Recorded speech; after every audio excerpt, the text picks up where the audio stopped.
Podcast 02, discussions of patterns, analyzing systems, worldviews, structures of thought, how this all integrates into the world, and why it's relevant.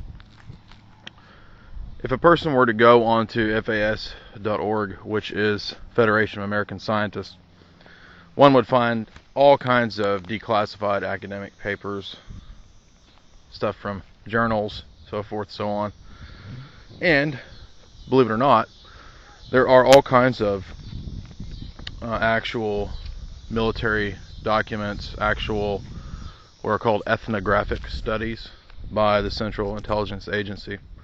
And what one finds is that a lot of these types of documents, papers, essays, books, are in fact written by those who have a very in-depth knowledge of philosophy, patterns and systems analysis, and worldviews.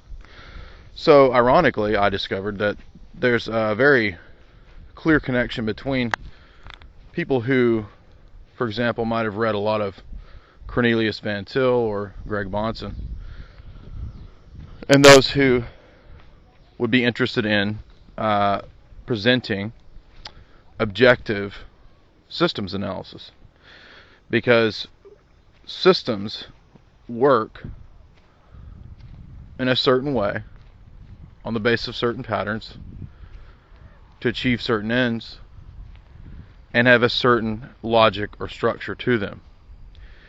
And this is true of all kinds of systems. This is true of something like an economic system, like what we might call a free market system, even though, strictly speaking, a free market is somewhat of an ideal. We have in history different nations, different groups that have enacted more or less free markets. And these markets will then evidence certain patterns, there's a certain logic inherent to them. Hegel, for example, the German philosopher, the great idealist, who, of course, I would not be advocating all of his views, but as you learn with philosophy, there are insights from all kinds of different perspectives and different philosophers. And some of the great insights from Hegel are along these lines. So Hegel would speak of a certain logic or rationality behind all these different types of systems. For example, you would find, and this is of course common to many of the German idealists, but you would find a certain spirit or logic inherent in empires, even the Persian Empire, Babylonian Empire. This is something that a thinker like Oswald Spengler keyed into. And Spengler, for example, did analysis of these cultures and of history, and himself found certain patterns and trends.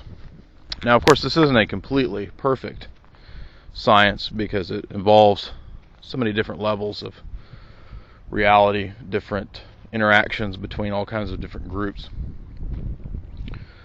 Even something like economics obviously will be involved in interactions with politics, interactions with powerful families, elites, so forth and so on. So this is not a simple quote unquote science like we might view arithmetic to be, or something like studying earthworms.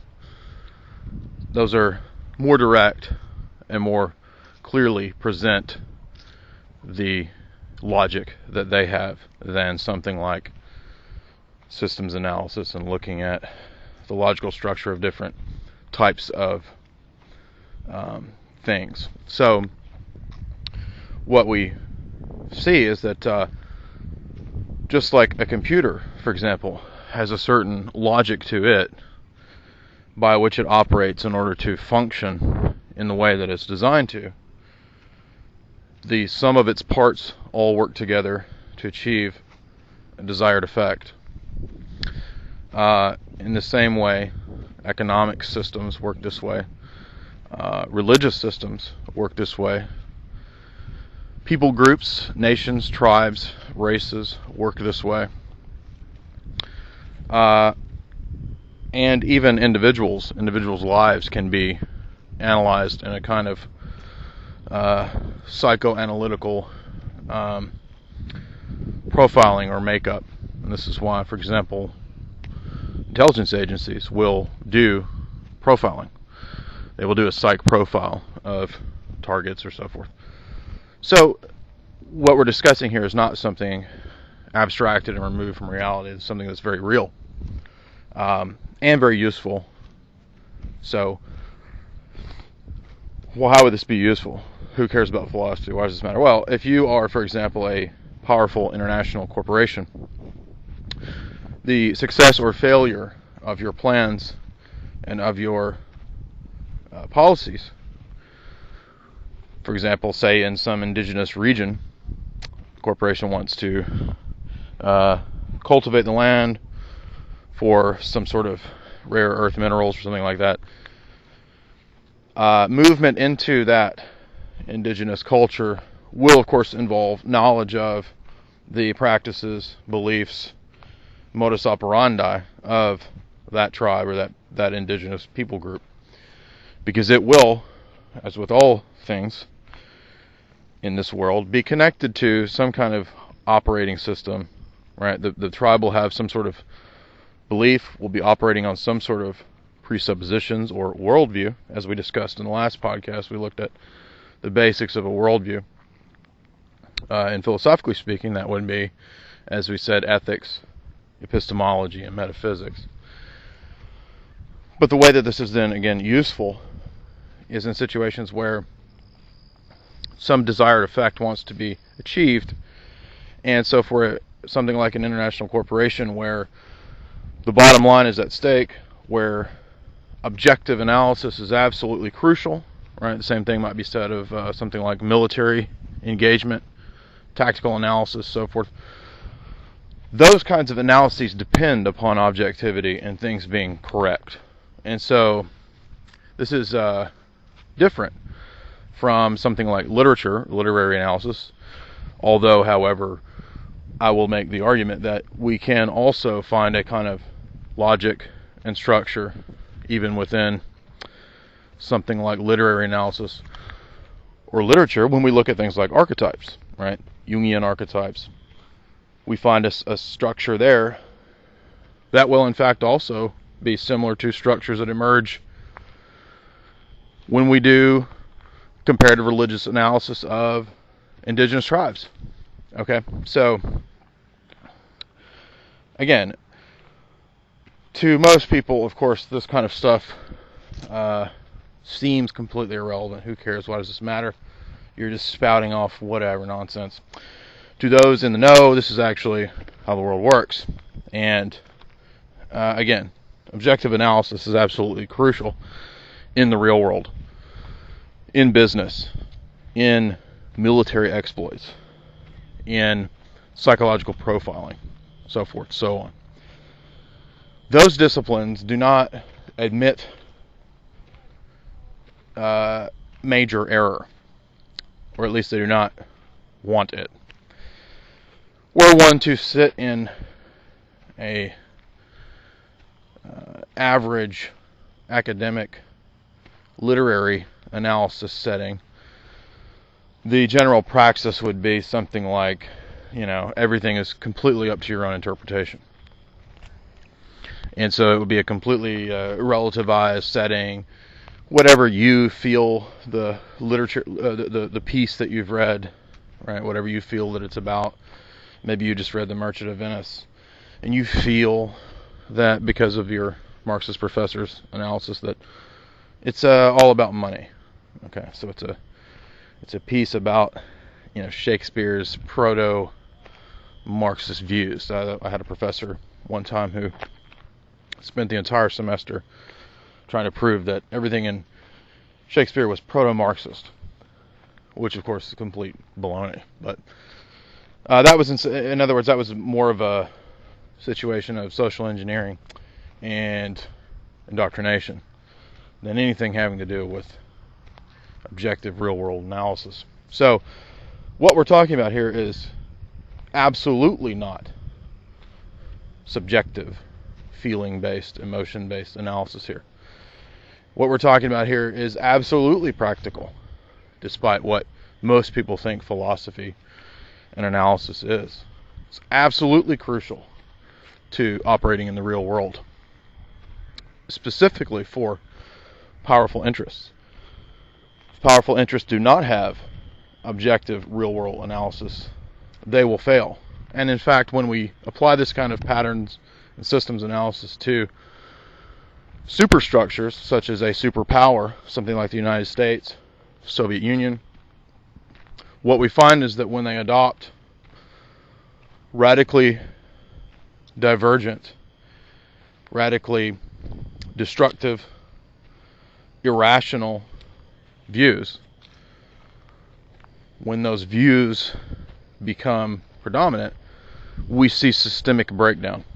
Okay, so just as a computer gets a virus or has one of its central operating components or systems within the larger system break down, the computer itself will eventually break down. And you can rest assured that systems as a whole will operate the same way. If I work at a police department, the logic of the police department has a certain structure to it. If the police department largely adopts corruption, the corruption will essentially metastasize like cancer and will eat the entity as a whole. It will self-destruct. And the point of this is that, as I said in the last podcast, reason has a penultimate place, even apart from questions of in-depth theism, right? The Enlightenment thinkers placed reason in a position of exaltation, which actually was irrational. They sought to what they thought was a movement towards removing all superstition and exalting human reason, which actually backfired, and as many continental philosophical thinkers have written and aptly demonstrated, that those movements in fact backfired and became a new mythology.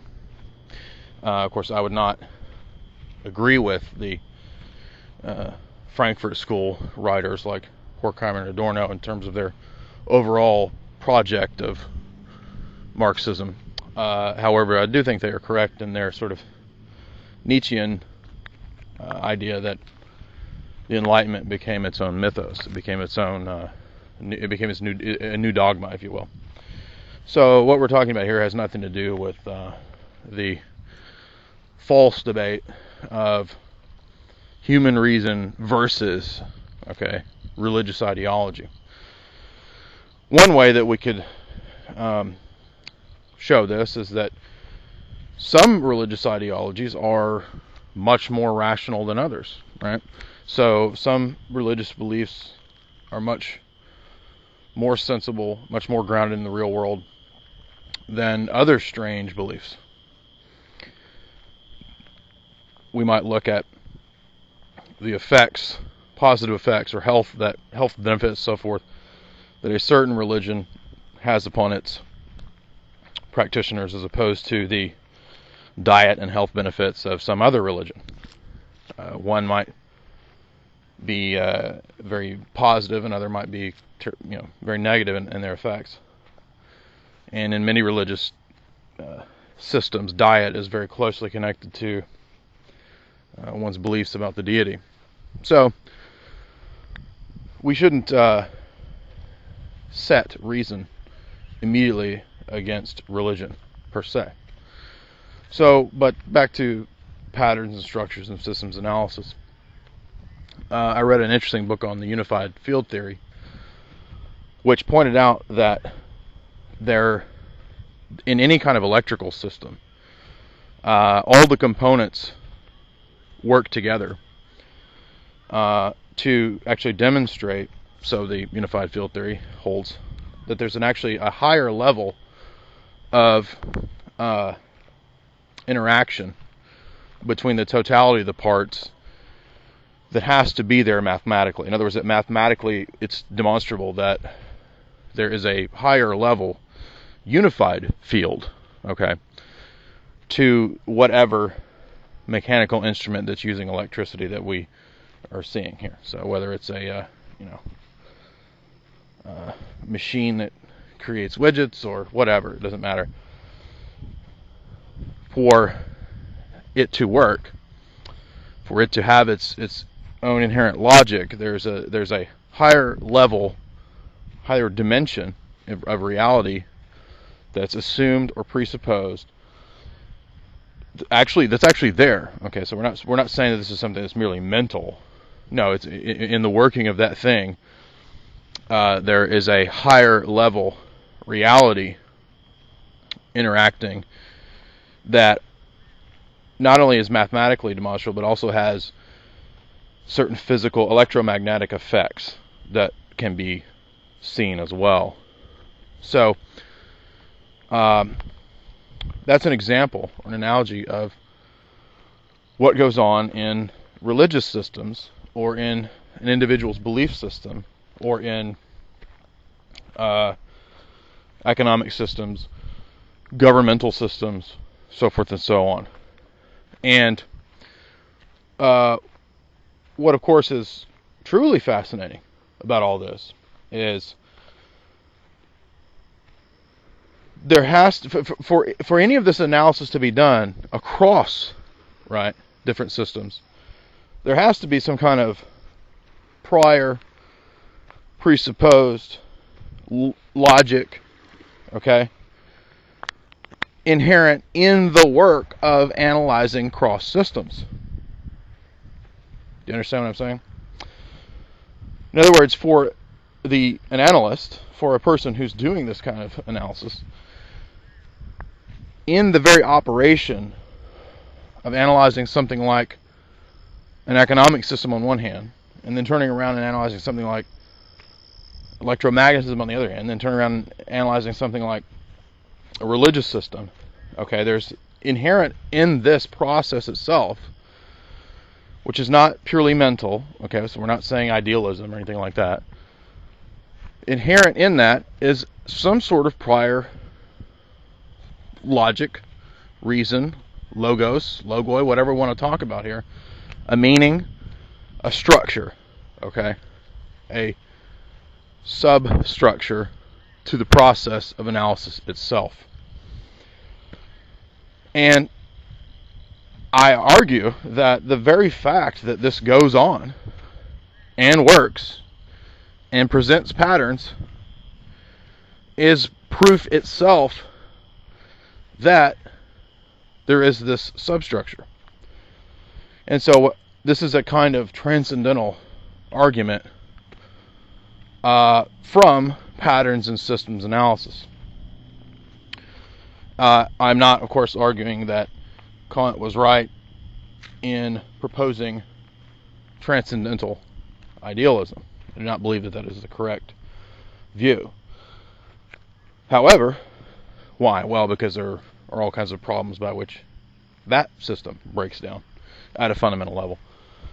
However, there are clear indicators that what he's doing with a transcendental argument, which actually goes back to Aristotle, Kant is not the first person to propose a transcendental argument, that this actually works. This actually makes sense.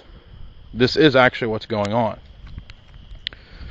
Because we can never prove from sense experience something or something universal or the totality of something, right, merely from sense experience. This is where all the empiricists are wrong.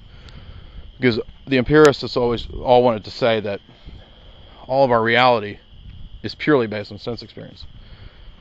Well, of course, that's not true, and we can show that it's not true by simply elucidating the very foundational point in that system. Where does it start? Okay, so we're doing a systems analysis of empiricism, and its foundational starting point is that all knowledge comes through sense experience. Well, just like we did with relativism yesterday, when we analyze the claim that all knowledge comes through sense experience, we find that that claim itself is not something that comes through sense experience. Okay, so this, if you know a little bit about mathematics, which I don't claim to be, or am not some sort of expert in mathematics, but in mathematic theory, this is analogous to Kurt Gödel. Gödel's theorem is very similar in that it analyzes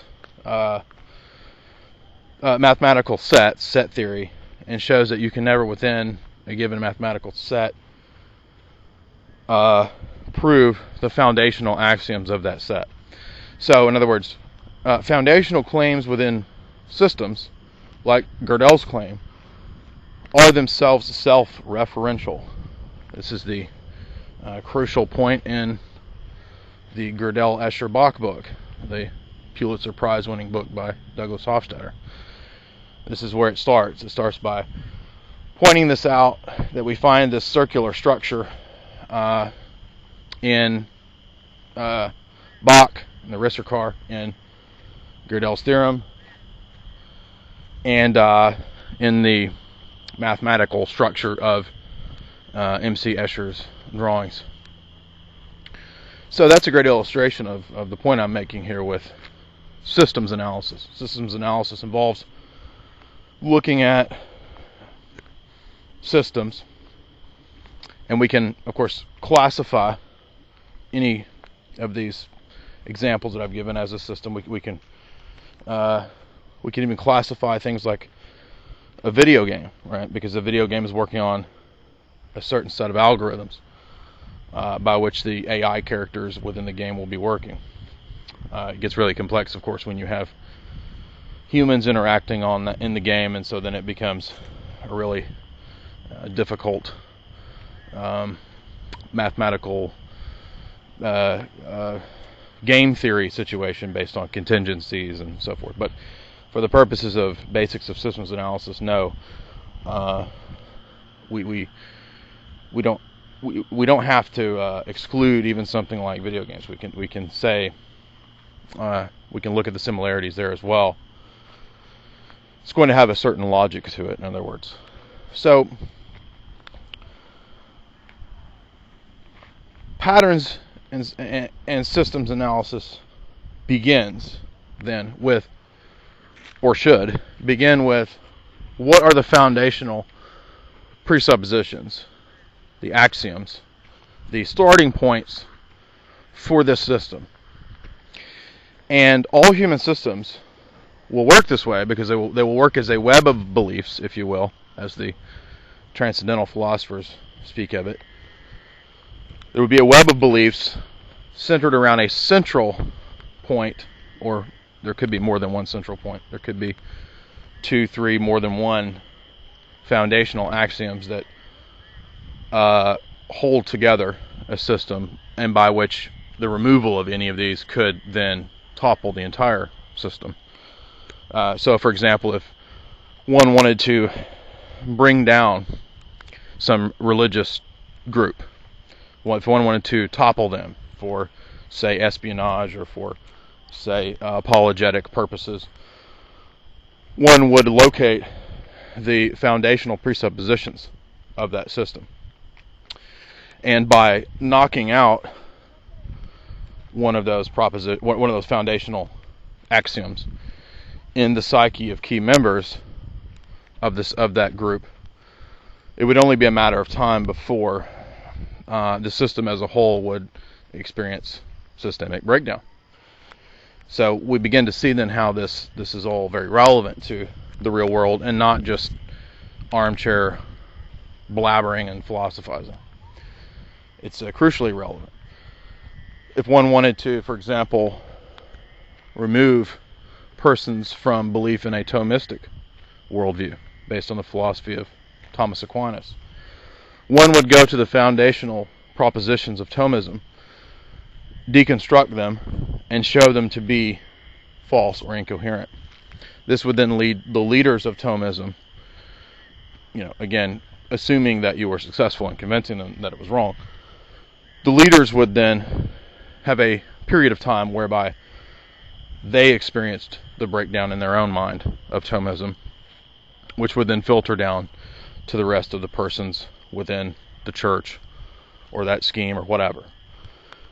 That's just an example. And so the same thing could be affected or done in other systems and other schemes. This could be very dangerous, and so I don't usually talk about this kind of stuff. I've been accused a lot of being some sort of manipulator of this kind, where I found it simply enjoyable to play with systems and something like that. That's not actually the case, but my actual motives in these kinds of things were always with the intention of actually aiming towards the totality scheme of systems and the rationality of systems analysis itself. So it was never about merely playing some sort of mind game or something like that. It's what we're talking about here is much more than much heavier, much weightier than some sort of mere mind game.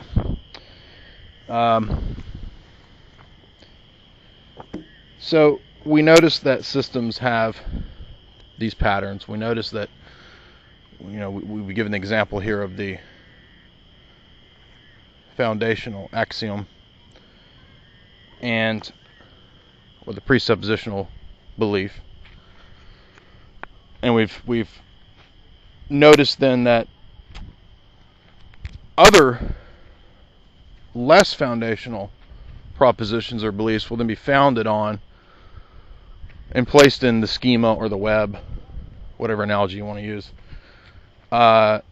and are held there based on the belief in the foundational view, right? So if we were to examine something, again, let's use Thomism. If we were to say Thomism begins with its foundational axioms of, say, something like natural theology or belief in the oneness of God, and that this is philosophically demonstrable by natural philosophy. These are foundational propositions or beliefs within Thomism upon which all Thomists then work. They build up from there. Were we to demonstrate this to be incorrect, we would see the higher order or less central beliefs of Thomism. For example, something like Thomas's view of, say angels, right?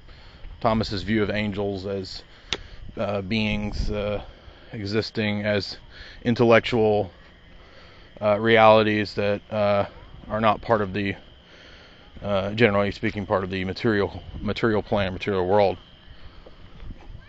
The belief in angels that Aquinas has is not as central as foundational as the belief that he has about angels. About natural theology, aseity, and the oneness of God. Okay, the absolute divine simplicity, as Aquinas famously holds to.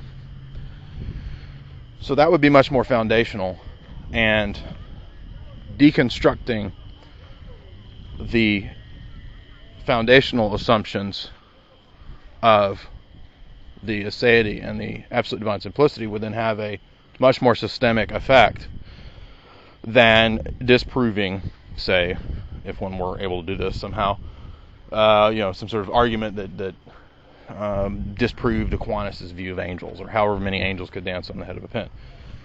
The view of oneness or aseity is much more central, much more foundational. It's one of the starting points.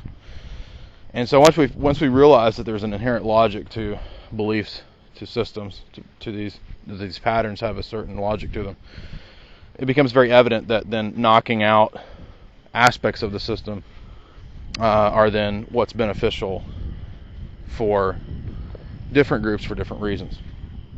And again, I was just using that as an example. I suppose an international corporation could have a use for knocking out Thomism, but the Anti-Thomist Corporation Incorporated has been seeking and conspiring for years to destroy Thomism.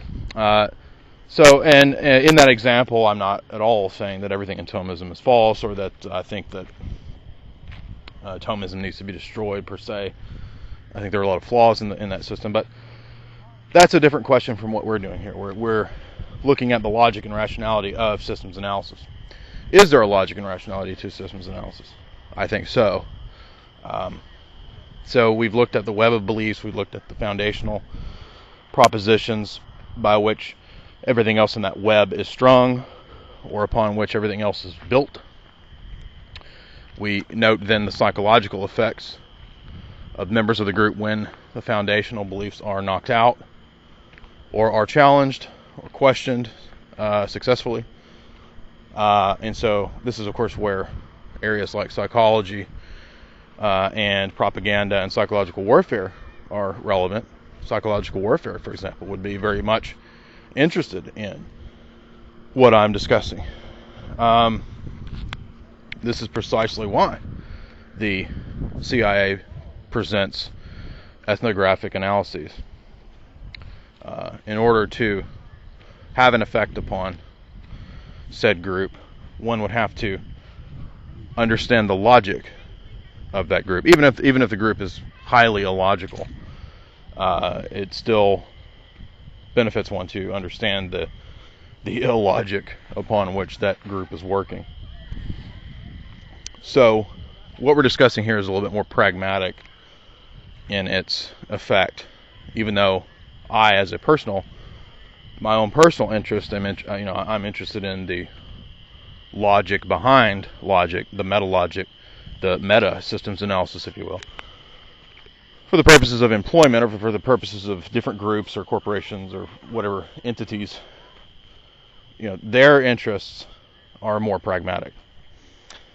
So these subjects are then, of course, used pragmatically speaking by those groups who don't have necessarily personal interests in obtaining the real truth of the matter. However, aside from the obtaining the grand truth of the matter, there is, of course, dire necessity in determining the more localized truth of the matter, the more objective truth of the matter for said purposes of whatever group, whatever their intentions may be. So this is all very real world. This is all very relevant. None of this is something that should be considered, purely theoretical. That's what I think is the most frustrating aspect of someone who studied philosophy, is that apart from a very small group of people, other fellow eccentrics who are into this kind of stuff, it's a very small group who actually find this interesting. And so the rest of the world, of course, just sees philosophy as something completely irrelevant, something completely, armchair. It's just sitting around and spouting off at the mouth. Well, none of which could be further from the truth. So we've talked about then the purpose of why this is relevant, why this is used, why this is an example. In the last podcast I mentioned that philosophy does matter. Well, here's an example, a real world example of how philosophy matters. And you probably haven't ever thought of that. Most people haven't. So here now I've given you a great secret here about how the world really works. Because those who obsess over studying how the world really works come to learn and find out that what's really going on, how the world is really being run and operated, is very different from the popular explanations and understandings of the world. Unfortunately, in our era, we are very much dominated by a purely pragmatic British utilitarian might makes right type of, we live in that type of a world. And this is something that's a result of a lot of factors like Darwinism and things like that. So we have largely tossed aside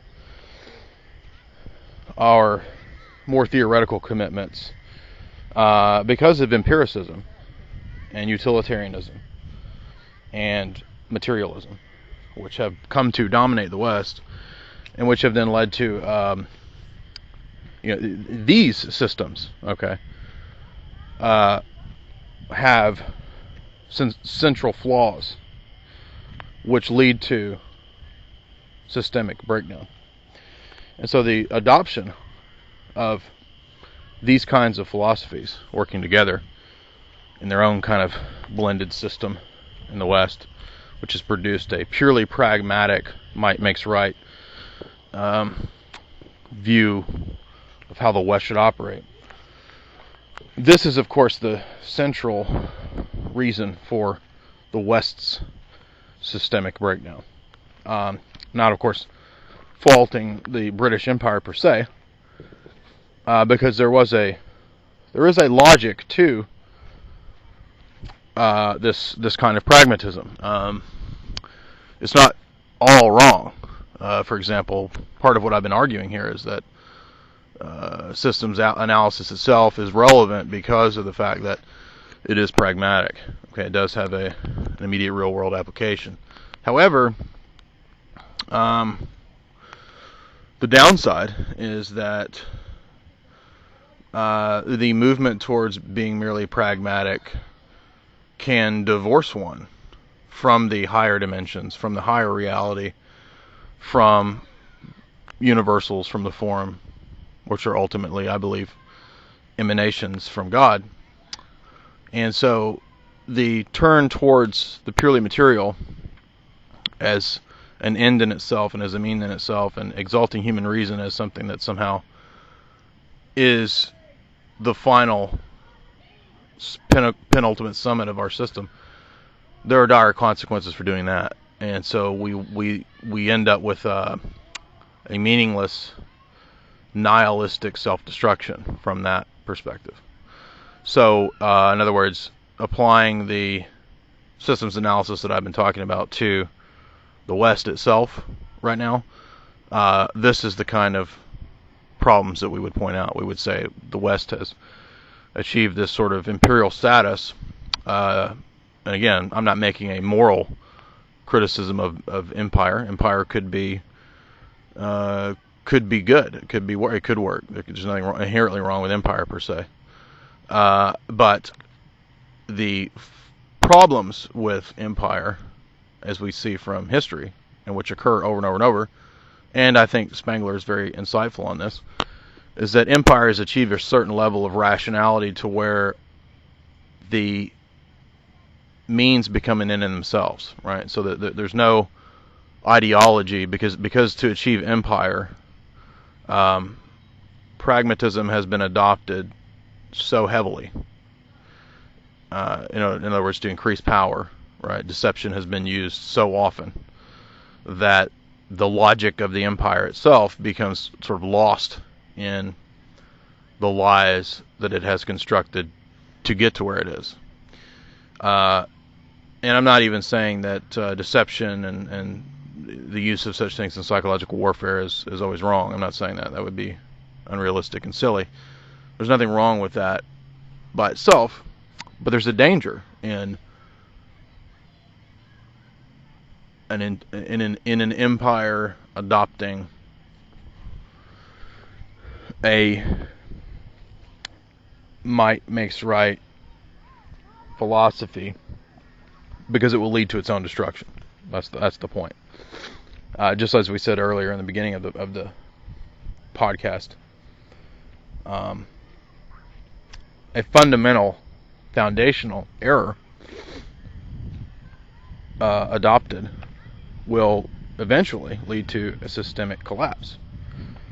So, really smart people know this, and they have used this, for example, to wage philosophical warfare or cultural warfare. So, if you study espionage or if you study geopolitics, you will discover that, for example, Khrushchev had the famous statement where he banged his shoe at the UN and said, "We will destroy the West. We will infiltrate the West.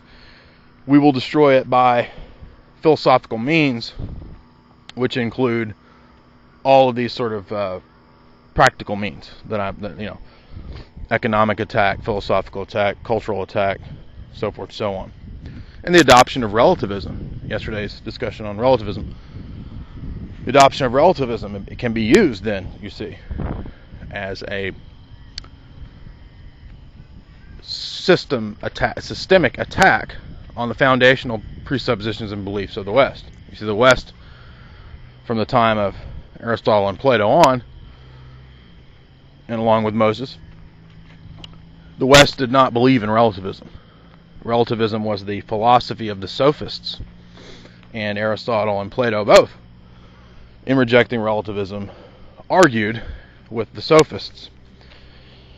However, when relativism becomes dominant, as we see now, it very closely, you can trace the systemic destruction and collapse that is attendant upon it.